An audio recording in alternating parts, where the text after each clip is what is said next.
Robert was a young boy who lived in a small village surrounded by green fields and tall mountains. One day, while playing near a stream, he stumbled upon an old leather bag buried beneath some rocks. Curious, he opened it and was stunned to see it filled with shiny golden coins. His eyes sparkled with excitement, and his heart raced. This must be my lucky day, he thought. He decided to take the bag home to show his family. However, the bag was heavy and carrying it wasn't easy. The sun blazed overhead, and sweat dripped from his brow as he struggled along the dusty road. With every step, he imagined all the wonderful things he could do with the gold: buy new clothes, delicious treats, and maybe even a bigger house for his family. But as he walked, something strange happened. When he stopped to rest under a tree and opened the bag again, the golden coins had turned into silver ones. Robert's heart sank. He stared at the coins, hoping it was just his imagination. But no, the bright gold was now dull silver. Disappointment washed over him. Why did this happen? He muttered to himself. I had gold and now it's gone. For a moment, he thought about leaving the bag behind. But then he took a deep breath and reminded himself, silver is still valuable. At least I have this.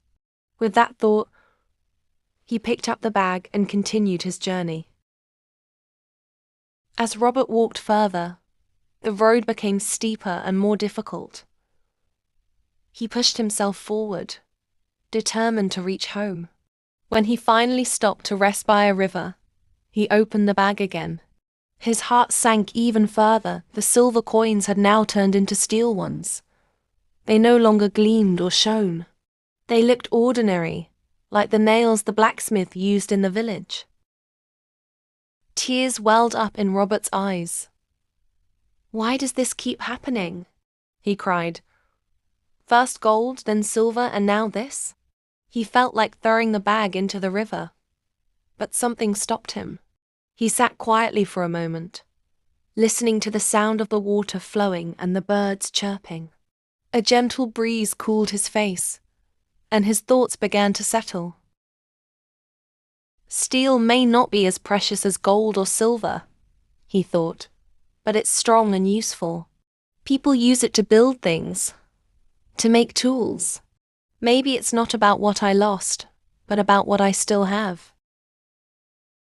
With renewed determination, Robert picked up the bag again. As he walked the final stretch to his home, he felt lighter, not because the bag was less heavy, but because his heart was no longer burdened by disappointment. He realized that life was full of unexpected changes, and happiness didn't come from holding on to what you've lost, but from appreciating what you still have. When Robert finally reached home, he showed the steel coins to his family. They were surprised but happy for him. They used the steel to repair their tools and build a sturdy fence for their small farm. The coins, though not made of gold or silver, brought them security and comfort.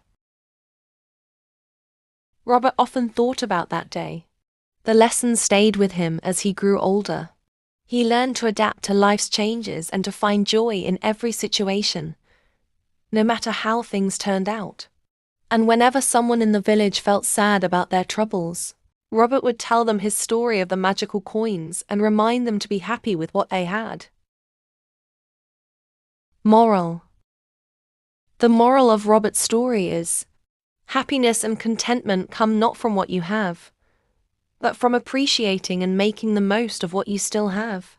Life is full of unexpected changes, and true joy lies in adapting to those changes and finding value in every situation.